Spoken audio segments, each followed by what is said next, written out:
नमस्कार, देश की बात में मैं कादम्बिनी शर्मा हूं आपके साथ। बात करते हैं उत्तर प्रदेश की, जहां पर महाराजगंज में युवती पर तेजाब से हमले के मामले में 2 आरोपियों को गिरफ्तार कर लिया गया है।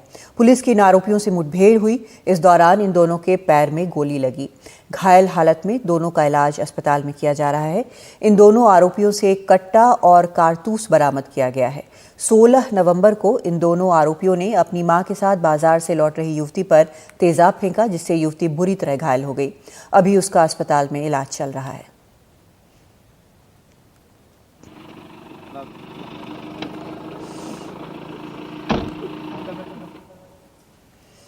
उत्तर प्रदेश से ही अगली खबर भी है। यहाँ पर हलाल सर्टिफिकेशन से जुड़े उत्पादों की बिक्री पर बैन लग सकता है।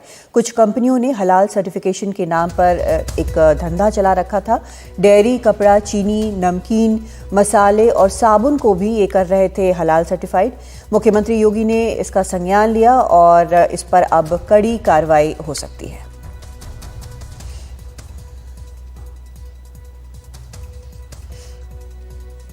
खबर मुंबई से, जहां पर बीएमसी की शिकायत पर एनएम जोशी मार्ग पुलिस थाने में उद्धव गुट के आदित्य ठाकरे, सचिन अहिर और सुशील सिंधे के खिलाफ एफआईआर दर्ज किया गया है।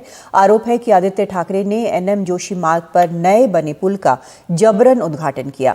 एफआईआर के मुताबिक 16 नवंबर की रात करीब 9:30 बजे आदित्य ठाकरे और उनके साथी नेताओं ने भीड़ इकट्ठा कर अधूरे बने लोअर परेल ब्रिज का बैरिकेड हटाकर उसे पुल के लिए खोल दिया, जिससे बाद में वहां से गाड़ियां आने जाने लगी और ऐसे में वहां खतरा पैदा हो गया।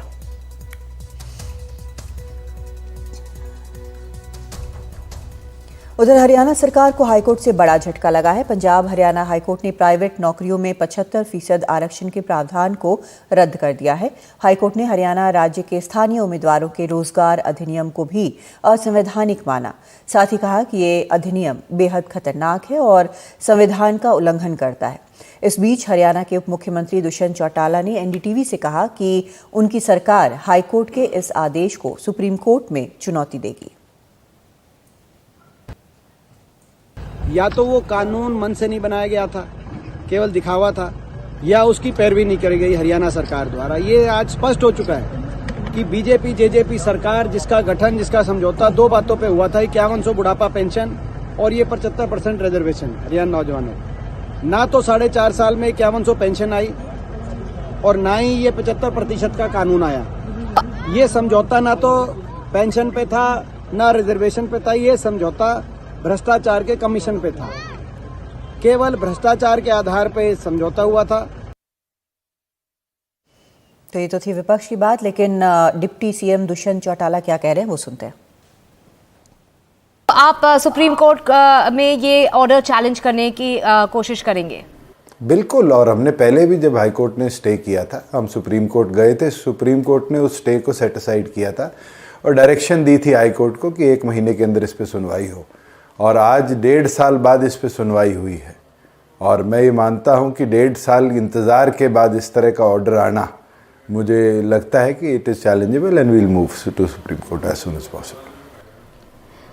मगर ये आपकी पार्टी और आपकी गवर्नमेंट का की पोल प्रॉमिस था और इसके बाद जो कोर्ट ने कहा है इसके बारे में बड़े स्ट्रॉन्ग वर्ड्स यूज़ करे हैं, इसको अनकॉन्स्टिट्यूशनल बुलाया गया है। आपका क्या कहना है इसके बारे में? दिव्या जी, जहाँ बात आई कोर्ट के ऑर्डर की, असंवैधानिक कहना और ऑर्डर में क्या लिखा गया है, इन दोनों में बहुत फ़र्क है। हमें डिटेल्स के अंदर उसको एग्जामिन कराना पड़ेगा, पूरे को दिखाना पड़ेगा और जो वकील फिर सलाह देंगे उस हिसाब से पिटीशन बना के सुप्रीम कोर्ट हम जाएंगे। दिल्ली पुलिस की आर्थिक अपराध शाखा ने भारत पे के पूर्व मैनेजिंग डायरेक्टर अशनीर ग्रोवर को समन जारी किया है। इससे पहले इंदिरा गांधी इंटरनेशनल एयरपोर्ट पर अशनीर ग्रोवर को इमिग्रेशन डिपार्टमेंट ने रोक लिया था। ग्रोवर के खिलाफ लुकआउट सर्कुलर जारी हुआ है और उनके विदेश जाने पर पाबंदी है। आपको बता दें कि इसी साल मई महीने में अशनीर और उनकी पत्नी माधुरी ग्रोवर के खिलाफ पुलिस ने एफआईआर दर्ज की थी। इन दोनों पर 81 करोड़ की धोखाधड़ी का आरोप है।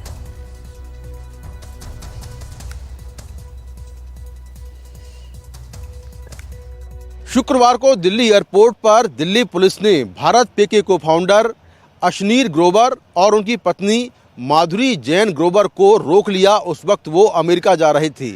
दिल्ली पुलिस ने उन्हें रोकने के बाद उनको एक समन थमा दिया जिसमें ये कहा गया कि उनको 21 नवंबर को दिल्ली पुलिस की आर्थिक अपराध शाखा के दफ्तर में पेश होना है, जहां पर उनसे पूछताछ होनी है।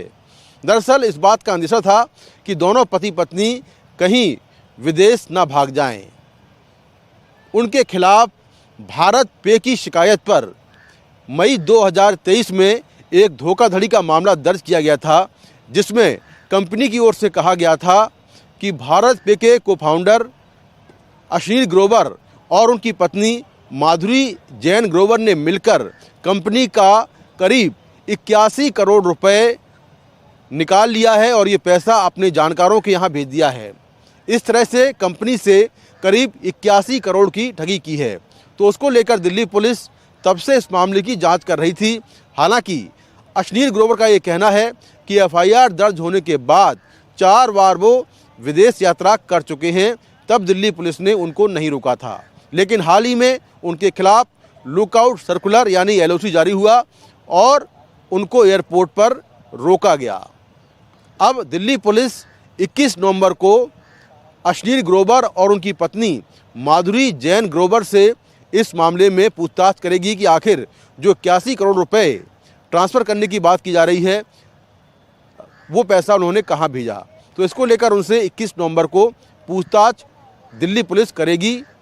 माधुरी जैन ग्रोवर भी इस मामले में आरोपी हैं, क्योंकि उस वक्त वो भारत पे में जॉइंट डायरेक्टर एचआर थीं और ये एलिगेशन है कि माधुरी जैन ग्रोवर और उनके पति ने मिलकर 81 करोड़ रुपए का गबन किया है, धोखाधड़ी की है। तो अब इस मामले में दिल्ली पुलिस उनसे 21 नवंबर को पूछताछ करेगी। नई दिल्ली से कैमरामैन प्रेम सिंह के साथ मैं मुकेश सिंह सेंगर, एनडीटीवी इंडिया। और एक छोटा सा ब्रेक लेते हैं, आगे देखेंगे छठ की धूम।